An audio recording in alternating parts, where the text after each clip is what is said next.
जय हिंद। हम आपको बायोलॉजी के कोशिका का पार्ट 1 और पार्ट 2 दोनों बता चुके हैं। आपको दोनों वीडियो अपलोड भी है, फिर भी आप लोग कमेंट में पूछ रहे हैं कि सर इसका पार्ट 2 बनाइए। आप दोनों का पार्ट 1 पार्ट 2 देख लिया कीजिए। वैसे भी अगर आप किसी भी वीडियो में पार्ट 1 देखेंगे तो उसका पार्ट 2 रहता है। आप अपने चैनल के वीडियो पे क्लिक करेंगे तो सारे वीडियो आ जाते हैं। तो अब हम आज समझते हैं लोग एक न्यूक्लिक एसिड चैप्टर है, उसके अंतर्गत हमको पढ़ना है डीएनए और आरएनए। देखिए न्यूक्लिक एसिड जो होता है इसे हम केंद्रक अम्ल कहते हैं। अब इसे न्यूक्लिक एसिड क्यों कहते हैं? क्योंकि यह कोशिका के यानी सेल के न्यूक्लियस यानी केंद्रक में पाया जाता है। अतः इसे हम लोग केंद्रिका अम्ल कहते हैं, क्योंकि यह किस में पाया जाता है? केंद्रक में पाया जाता है। इसमें दो चीजें मेन होती हैं, एक होता है डीएनए, एक होता है आरएनए। आप पता होगा डीएनए का पूरा नाम होता है डाईऑक्सी राइबोज न्यूक्लिक एसिड और आरएनए का होता है राइबोज न्यूक्लिक एसिड। इसका पीडीएफ हम डिस्क्रिप्शन में डाल देंगे, वहां आप इसका फुल फॉर्म लिखा हुआ होगा, देख लेंगे आप लोग। तो देखिए डीएनए से 2-3 क्वेश्चन पूछता है कि डीएनए आरएनए का किसके हिस्सा होता है? तो न्यूक्लिक एसिड की हिस्सा होते हैं। अब पूछेगा कि डीएनए का पहली बार अवलोकन यानी फर्स्ट टाइम किसने देखा? तो वो एक अलग क्वेश्चन है। और कहेगा कि डीएनए का खोजकर्ता यानी उसके डिजाइन को देने वाला कौन था? तो वो अलग क्वेश्चन है। देखिए डीएनए को पहली बार कार्ल्सबर्ग ने देखा था, याद रखिएगा कार्ल्सबर्ग ने। लेकिन डीएनए का जो मॉडल दिया, जिसके बाद हम लोग डीएनए का ओरिजिनल स्ट्रक्चर जाने, उसको दिया था वाटसन एंड क्रिक्स ने। तो खोज कहेगा पहला अवलोकन तो कार्ल्सबर्ग, लेकिन उन्होंने इस पर कुछ ध्यान ही नहीं दिया। बाद में वाटसन एंड क्रिक ने आए और उन्होंने कहा कि डीएनए का जो स्ट्रक्चर होता है ना, वो डबल हेलिक्स होता है। डबल हेलिकल, ये देख रहे हैं ना, डबल हेलिकल मतलब दो रस्सी टाइप का, एक इधर से है एक इधर से है। तो ये डबल हेलिकल या डबल द्विकुंडली इसका मॉडल होता है। तो ये क्वेश्चन। दूसरा क्वेश्चन आप ध्यान से समझिएगा, पूछेगा कि जो डीएनए या आरएनए होते हैं ये तो केंद्रक यानी न्यूक्लियस में पाए ही जाते हैं, कोशिका के न्यूक्लियस में पाए जाते हैं। न्यूक्लियस के अलावे ये और कहां पर पाए जाते हैं? तो न्यूक्लियस के अलावे ये माइटोकॉन्ड्रिया में भी पाए जाते हैं और पेड़ पौधों के क्लोरोप्लास्ट में भी पाए जाते हैं। तो ये 3 जगह पाया जाएगा, न्यूक्लियस में, माइटोकॉन्ड्रिया में और क्लोरोप्लास्ट में, जिसमें मुख्य रूप से कहां पाया जाता है? ये केंद्रक यानी न्यूक्लियस में। तो अब हम समझते हैं न्यूक्लियस में। आपको पता है कि हमारा शरीर असंख्य कोशिकाओं से बना है। अगर इसमें से किसी एक कोशिका को निकालेंगे, उसको जूम करेंगे तो उसके अंदर न्यूक्लियस मिलेगा, केंद्रक। उस केंद्रक को जूम करके निकालेंगे तो उसमें मिलेंगे क्रोमोसोम। केंद्रक के अंदर गुणसूत्रों की संख्या यानी क्रोमोसोम की संख्या हम बताए थे 23 जोड़ी या 46 होती है। तो हर एक कोशिका में एक केंद्रक होगा और उस केंद्रक के अंदर से आपको निकालना होगा क्रोमोसोम। कितने क्रोमोसोम होंगे? 23 जोड़े, संख्या में 46। तो ये आप जो एक्स के समान संरचना देख रहे हैं यही है क्रोमोसोम। अभी ये 2 क्रोमोसोम दिखाया गया है, एक ये वाला पार्ट है और एक ये वाला पार्ट है। इसीलिए इसे हमेशा जोड़ा में दिखाया जाता है। जोड़ा में भी क्वेश्चन पूछता है क्योंकि ये जोड़ा में जुड़े रहते हैं। तो ये हो गया क्रोमोसोम। अब क्रोमोसोम को देखा गया कि आखिर इस ससुरा इसके अंदर है क्या। तो इसको जो खींचा गया ना, तो वही जो ये लच्छा के समान बन गया, इसी लच्छा को हम कहते हैं DNA, deoxy ribose nucleic acid. आगे चल के जोहानसन नाम का एक वैज्ञानिक था, वो इसमें जोहने गया। देहात में खोजने को क्या कहते हैं? जोह देना। वो क्या किया ससुरा, और खींच दिया इसको, तो और पूरा छितरा गया। तो इसको कहते हैं लोग जीन। यानी जीन को समेटेंगे तो जीन का समूह क्या बन जाएगा? डीएनए। और डीएनए का समूह क्या बन जाएगा? क्रोमोसोम। यानी तीनों में कोई अंतर नहीं है, केवल ग्रुप का अंतर है। समझा यार? क्रोमोसोम को खींचे तो डीएनए और खींच दिए तो जीन। बाद में देखा गया ससुरा जीनों के अंदर कुछ है, तो उसे कहा गया न्यूक्लियोटाइड। वो हम आगे समझेंगे, अभी इसी वीडियो में उसको आगे समझेंगे। अब बात करते हैं मेन डीएनए की। तो देखिए डीएनए और जीन में कुछ खास अंतर नहीं है। ये हम लोग के डीएनए जो होते हैं जेनेटिक इंफॉर्मेशन होते हैं। अब यहाँ तक गएंगे, जेनेटिक इंफॉर्मेशन क्या होते हैं? देखिए जब कोई बच्चा माँ के पेट में पैदा हो रहा है, बन रहा है, तो उसमें 2 ही आंख होनी चाहिए। ये बात किसको पता होती है? उसके एक हाथ में 5 उंगलियां ही होनी चाहिए। ये बात किसको पता होता है? कोई ना कोई तो है जो उस माँ के पेट में भी उसको इंफॉर्मेशन दे रहा है कि भैया 5 उंगली हो गया बस। कौन बताता है कि उसका 32 दांत होने चाहिए? कौन बताता है कि उसका बाल यहाँ होना चाहिए, मुंह पे बाल नहीं होना चाहिए? कौन बताता है कि मुंह यहाँ बनाना है? पता चला मुंह यहाँ बना दिया, नाक यहाँ बना दिया, सूंघ रहा है इसे, खा रहा है इसे, दिक्कत हो जाएगा। तो ये जितने भी इंफॉर्मेशन का एक ग्रुप है, ये सारा इंफॉर्मेशन डीएनए में है। कभी कभी डीएनए में थोड़ी सी गलत इंफॉर्मेशन चली जाती है, तो देखते हुए कोई छांगुर पैदा हो जाता है, किसी का पूंछ निकल जाता है, किसी का 3 आंख हो जाते हैं। समझ में आ गया कि नहीं आ गया? तो वो डीएनए डिफेक्टेड हो जाता है। जो चीज डीएनए में रहता है वो अगली पीढ़ी में कंफर्म जाएगा। तो अगर आपसे क्वेश्चन पूछा कि किसी भी चीज का अनुवांशिक गुण यानी खानदानी गुण जो उसके खानदान में आते आ रहा है, खानदान कहने का सेंस मानव जाति का खानदान। अब ये मत समझिएगा कि कोई किसी खानदान का तो अपने खानदान के गुण को ले आएगा। मानव जाति का जो अनुवांशिक लक्षण है वो कौन ले आता है? डीएनए। सपोज ऑप्शन में डीएनए नहीं है तो आप क्या डाल सकते हैं? जीन। और ऑप्शन में जीन भी नहीं है तो डोंट वरी, आप क्या डालिए? आपको क्या डालना पड़ेगा? गुणसूत्र, क्योंकि गुणसूत्र यानी क्रोमोसोम को खींचे तो डीएनए, और डीएनए को खींचे तो जीन। अब एक बार ना कभी कभी एग्जाम में पूछ देता है कि इसके बीच की लंबाई कितनी होती है, तो 34 एंगस्ट्रॉम होती है, 34 एंगस्ट्रॉम इनके बीच की दूरी होती है। ये कभी रेयर ही पूछेगा, हालांकि ये तो अब अगर आप एम्स वगैरह का एग्जाम देंगे तब नहीं इतना डिटेल से पूछेगा, जनरल कंपटीशन में इतना डिटेल से नहीं पूछता है। तो आप बताइए जेनेटिकल इंफॉर्मेशन कहाँ होते हैं? वो डीएनए में भी हो सकते हैं, जीन में भी हो सकते हैं, गुणसूत्र में भी हो सकते हैं। देखिए, जो चीज डीएनए या फिर जीन में चला गया वो अगली पीढ़ी में कंफर्म जाएगा। जैसे हम आपको जीएस पढ़ा रहे हैं, ये जीएस मेरे ब्रेन में है, ऐसा थोड़ी है कि ये जीएस मेरी कोशिकाओं के डीएनए में है। अगर मेरी कोशिकाओं के डीएनए में चला जाएगा ना तो मेरा बच्चा पैदा होते जीएस का विद्वान पैदा होगा, एकदम जीएस धड़ाधड़ बोलने लगेगा। ये जो जीएस है वो कहाँ है? ब्रेन में है। इसीलिए पहलवान का बेटा पहलवान नहीं होता है, क्योंकि पहलवानी उसके मांसपेशियों में है। अगर वही पहलवानी उसकी कोशिकाओं के केंद्रक में प्रवेश करके क्रोमोसोम के होते हुए डीएनए और जीन तक पहुंच जाएगा तो वो खानदानी लेकर उसे ढोने लगेगा। तो आप ये समझ गए कि डीएनए का काम क्या होता है। इसीलिए किसी का वो ओरिजिनल बच्चा है या नहीं, इसे डीएनए से जांच किया जाता है, क्योंकि डीएनए एक अलग सभी जीवों का डीएनए का एक अलग स्ट्रक्चर होता है। एक पिता का डीएनए पुत्र के डीएनए से मैच करते रहता है। तो ये डीएनए और आरएनए, डीएनए समझ में आ गया कितनी हेलिक्स होती है? Double helix. अब डीएनए से ही मिलता जुलता होता है आरएनए, उसे भी हम चर्चा करेंगे, बट इतना समझिएगा कि आरएनए में केवल एक ही स्टैंडर्ड होते हैं। अगर हम आरएनए की बात करेंगे ये, तो इसका स्टैंडर्ड केवल एक होता है, ये इस तरह से हो जाएगा तो ये आरएनए हो जाएगा। और वही डबल स्टैंडर्ड करिएगा तो वो डीएनए हो जाएगा। देखिए, डीएनए की इस बाहरी जो रस्सी के समान ये संरचना जो ये दिख रही है, इसे हम लोग कहते हैं न्यूक्लियोटाइड। देखिए, बाहरी संरचना को क्या कहते हैं? न्यूक्लियोटाइड। न्यूक्लियोटाइड जहां आकर मिलते हैं उस जगह को हम कहते हैं क्रोमेटीन कहा जाता है। उस जगह को हम क्या कहते हैं? क्रोमेटीन कहते हैं। तो यहीं पे आके मिलते हैं जो जगह, इसे हम क्या कहते हैं? क्रोमेटीन। अब हमको मेन समझना है कि न्यूक्लियोटाइड क्या होता है। अब इस न्यूक्लियोटाइड में कई चीजें होती हैं, एडेनिन, थाइमिन, ग्वानिन, साइटोसिन। चलिए तो हम उसको समझेंगे। आप इसका एक स्क्रीनशॉट लीजिए, फिर समझाते हैं उसको। देखिए, डीएनए के जो बाहरी स्ट्रक्चर होता है इसे हम न्यूक्लियोटाइड कहते हैं। ये बहुत ज़्यादा होता है तो इसे हम लोग पॉलीन्यूक्लियोटाइड भी कहते हैं। पॉली मतलब किसी चीज़ को ज़्यादा कर दीजिए, टेक्निक को ज़्यादा कर देंगे तो पॉलीटेक्निक हो जाता है, किसी चीज़ को ज़्यादा कर दीजिएगा तो पॉली हो जाता है। तो हम लोग इसे न्यूक्लियोटाइड भी कहते हैं। देखिए, ये 2 टाइप का बेसिकली होता है, 2 चीज़ों से मिलकर बना होता है। पहला होता है फास्फेट। तो क्वेश्चन आएगा कि डीएनए में कौन सा तत्व पाया जाता है, तो लड़का मार देता है नाइट्रोजन। बाबू, ये नाइट्रोजन बेस है यानी क्षार है, वो अम्ल क्षार वाला है ना, वो वाला क्षार है, ये तत्व थोड़ी है। कौन सा तत्व पाया जाएगा?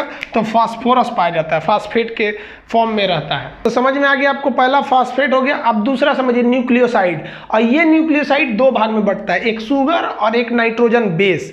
सुगर और नाइट्रोजन बेस। तो देखिए, आप याद करने के लिए सबसे बढ़िया तरीका है कि डीएनए 3 चीज से बना, सुगर, नाइट्रोजन बेस और फास्फेट। आप इसको नहीं भी याद रखेंगे तो चलेगा। अगर हम पूछ दें कि डीएनए के 3 एकदम इंपॉर्टेंट कंपोनेंट बताइए, तो सुगर, नाइट्रोजन बेस और फास्फेट। अब आप देखिए, सुगर में डीएनए में कौन सा सुगर होगा? डाईऑक्सीराइबोज सुगर। और आरएनए में कौन सा होगा? Ribose sugar. देखिए, डीएनए में नाम से ये डीएनए और आरएनए, तो इसमें कौन सा सुगर है? डी से डाईऑक्सीराइबोज सुगर, और आर से कौन होगा? Ribose sugar. शुगर दोनों में अलग अलग होते हैं, तो समझ में आ गया, शुगर हो गया। आप नाइट्रोजन बेस यानी क्षार देखते हैं, ये दो टाइप का होता है, एक होता है प्यूरिन और एक होता है पाइरेडेमीन। प्यूरिन और पाइरेडेमीन, देखिए पाइरेडेमीन थोड़ा सा बड़ा है लिखने में भी सुनने में भी, और पाइरीन थोड़ा सा छोटा है। इसके दो कंपोनेंट होते हैं, एक होता है एडेनिन, एक होता है ग्वानिन, एडेनिन और ग्वानिन। और पाइरेडेमीन के दो कंपोनेंट होते हैं, थाइमिन और साइटोसिन। थाइमिन और साइटोसिन, तो पहले इसको याद कैसे रखा जाएगा, देखिए इसका पीडीएफ आपके डिस्क्रिप्शन में है, हम यहाँ केवल कोड लिख रहे हैं ताकि समझने में आसानी हो। देखिए पाइरेडेमीन थोड़ा सा बड़ा है और प्यूरिन थोड़ा सा छोटा है, इसको शॉर्टकट में याद रखेंगे एजी। महिलाएं अपने पति को शॉर्टकट में बुलाती हैं एजी। एजी का मतलब क्या था, अबे गधा। तो अगर आपकी पत्नी आपको बुलाए ना एजी माने अरे गधा, सुनो जी, सुनबे गधा, तो ये सब शॉर्टकट है उन लोग का, ध्यान दीजिएगा इस सब पे। तो ये छोटा है, खुद ही प्यूरिन छोटा है, और छोटा के लिए एक शॉर्टकट याद रखिएगा एजी। तो प्यूरिन में क्या आएगा एजी और पाइरेडेमीन में टीसी आता है। अब ये आपको याद करने की जरूरत नहीं है, हम उधर ट्रिक लिखे हैं, सब समझ में आ जाएगा। तो प्यूरिन में क्या होगा एजी और पाइरेडेमीन में टीसी। तो अब ये इन दोनों के बीच में एक हाइड्रोजन बॉन्ड होते हैं। कौन सा बॉन्ड, हाइड्रोजन बॉन्ड। ध्यान दीजिएगा एडेनिन जुड़ा होता है थाइमिन से, तो देखिए एडेनिन थाइमिन से जुड़ा होता है, कितने बॉन्ड द्वारा, डबल बॉन्ड द्वारा। और ये जो ग्वानिन जुड़ा होता है ना, ये साइटोसिन से जुड़ा होता है। तो इसी को शॉर्टकट में हम क्या लिखते हैं एटीजीसी, एटीजीसी, समझ में गया। अब इधर वाला आप बताइए, तो एजी क्या है, ये है आपका प्यूरिन, और टीसी क्या है, टीसी हो जाएगा पाइरेडेमीन। तो यही ना आमने सामने जुड़ेंगे। तो एडेनिन किससे जुड़ता है, थाइमिन से, ग्वानिन किससे जुड़ता है, साइटोसिन से। कौन सा बॉन्ड, एटीजीसी। तो पहले 2 आता है तभी ना 3 आता है, तो पहले डबल बॉन्ड, उसके बाद ट्रिपल बॉन्ड। समझ में आया। अगर कहें कि डीएनए में कौन सा तत्व पाया जाता है, फास्फोरस। एडेनिन किससे जुड़ता है, थाइमिन से। ग्वानिन किससे जुड़ता है, साइटोसिन से। स्ट्रक्चर समझिए क्या होता है, ये बाहरी संरचना जो रस्सी के समान है, इसे हम कहते हैं न्यूक्लियोटाइड। तो ये हो गया न्यूक्लियोटाइड। अब इसमें एक साइड में है पाइरीन और दूसरे साइड में है पाइरेडेमीन। कैसे जुड़े रहते हैं ऐसे देखिए, एडेनिन जुड़ेगा थाइमिन से, ग्वानिन जुड़ेगा साइटोसिन से, एडेनिन थाइमिन ग्वानिन साइटोसिन, यानी एटीजीसी। शॉर्टकट क्या होता है, एटीजीसी। अब यहाँ बहुत इंपॉर्टेंट समझिए, आरएनए में क्या होता है ना, केवल और केवल आप थाइमिन को हटाकर इसके जगह क्या लगा देंगे, यूरेसिल, तो वो बन जाता है आरएनए। यानी डीएनए और आरएनए में ज्यादा का अंतर नहीं है, केवल और केवल अगर यहाँ से हम थाइमिन काट के यहाँ पर हम लगा दें यूरेसिल, तो वो क्या बन जाएगा, आरएनए। तो क्वेश्चन भी पूछता है कि डीएनए से आरएनए बनाने में नाइट्रोजन बेस में किसका चेंजिंग किया जाता है, तो केवल यूरेसिल का। अगर यूरेसिल हटा दे और तो हम अगर यहाँ हम थाइमिन जोड़ दे तो ये क्या बन गया, डीएनए, और थाइमिन हटा के यूरेसिल जोड़ दे तो आरएनए। तो आपके मन में एक सवाल आता होगा कि इसका मतलब यदि हमें डीएनए मिल जाए तो हम आरएनए बना लेंगे, और आरएनए मिल जाए तो डीएनए बना लेंगे। सपोज कि अगर हमारे पास डीएनए है, अब बताइए ये क्या है, थाइमिन है तो डीएनए। अभी देखिए इसमें क्या है, यूरेसिल, तो यूरेसिल होने की वजह से क्या है, ये आरएनए हो जाता है। तो आरएनए और डीएनए में ज्यादा का डिफरेंसेज नहीं होते हैं, समझ में आया। देखिए डीएनए जो होता है डबल हेलिक्स होता है, जबकि आरएनए में केवल सिंगल धागा होता है, सिंगल स्टैंडर्ड होता है। आप समझ में आ गया होगा आप लोग को डीएनए आरएनए। डीएनए तो कंप्लीट समझ में आ गया, अब हम आरएनए बताते हैं आपको, इसका एक स्क्रीनशॉट लीजिए आप लोग। डीएनए आप समझ गए, चलिए अब हम समझते हैं आरएनए के बारे में। आरएनए का पूरा नाम होता है राइबोज न्यूक्लिक एसिड, डाइऑक्सी इसमें नहीं होता है। तो राइबोज होने की वजह से इसमें जो शुगर पाया जाता है वो राइबोज शुगर पाया जाता है। इसमें नाइट्रोजन बेस हम आपको पढ़ाए हैं, थाइमिन के जगह पर यूरेसिल होता है, और इसकी संरचना डबल कुंडली की नहीं बल्कि एक ही कुंडली की होती है, अर्थात सिंगल हेलिकल होती है। इसका काम क्या होता है, प्रोटीन संश्लेषण। संश्लेषण का अर्थ होता है निर्माण करना। अब प्रोटीन के बारे में आप समझिए, प्रोटीन एक बहुत ही कॉम्प्लेक्स चीज़ है जो 20 अलग अलग प्रकार के एमिनो एसिड से मिलकर बना होता है। अब ये 20 अलग अलग एमिनो एसिड को अगर आप एक साथ जोड़िएगा तो ही बनेगा हमारा एक प्रोटीन। अब इस 20 एमिनो एसिड में 2 प्रकार के एमिनो एसिड होते हैं। 10 ऐसे एमिनो एसिड होते हैं जो हमारे बॉडी में ऑलरेडी अवेलेबल रहते हैं, उसे बाहर से लेने की ज़रूरत नहीं होती है। अतः इस 10 प्रकार का एमिनो एसिड जो शरीर में पहले से उपस्थित है उसे हम कहते हैं अनावश्यक, नॉन नेसेसरी। वो हमारे लिए ज़रूरी नहीं है क्योंकि ऑलरेडी अवेलेबल है। लेकिन जो हम भोजन करते हैं उस भोजन में 10 अलग अलग प्रकार के एमिनो एसिड रहते हैं। अतः भोजन वाला 10 जो आवश्यक है हमें लेना, और शरीर में उपस्थित पहले से 10 जो अनावश्यक है लेना। इस 10 + 10 को जोड़ेंगे तो बनेगा 20 एमिनो एसिड। इसी 20 एमिनो एसिड को मिलाकर बनता है एक प्रोटीन। तो आप समझ गए एमिनो एसिड प्रोटीन बनाने के लिए कितने चीज़ों की ज़रूरत, 20 अलग अलग एमिनो एसिड की। यहाँ हम लिख दिए कि 10 अनावश्यक अमीनो एसिड शरीर में, 10 आवश्यक एसिड जो होते हैं अमीनो एसिड वो भोजन में, 10-10 मिलाएंगे 20 एमिनो एसिड को मिलाकर एक प्रोटीन बनता है। इसी प्रोटीन को बनाने में सहायक होता है हमारा आरएनए। आरएनए एक्चुअली प्रोटीन को पहचानने में मदद करता है। जैसे कि भोजन में जब हम खाते हैं तो उस भोजन में सभी प्रकार के एमिनो एसिड होते हैं, लेकिन सबसे मुश्किल काम है कि पहचानना कि वह 10 आवश्यक जो है, जो कमी है शरीर में, उसको पहचानना। तो उसको पहचानने का काम करता है मैसेंजर आरएनए। पहचान के तुरंत मैसेज कर देता है, आ गया आ गया आ गया। तो जैसे आप भोजन करेंगे, खाना वाना पचेगा, तो उसमें जो एमिनो एसिड रहेगा तो जो जरूरी है उसको मैसेंजर, स्मॉल m से क्या हो जाएगा, मैसेंजर आरएनए, ये पहचान लेगा और पहचान के रख लेगा। और आप बताइए प्रोटीन बनाने का काम तो राइबोसोम करता है। बताइए भोजन में अगर 10 को पहचान लिया, उसको लेके खुद ही जाएगा कि लो बनाओ, तब तक उधर से तो कुछ निकल जाएंगे सब। तो इतना होशियार है ये एमआरएनए कि वहीं खड़ा रहता है दूरिये पे, टुकुर टुकुर देखते रहता है, जो जरूरी आएगा पकड़ के रख लेगा।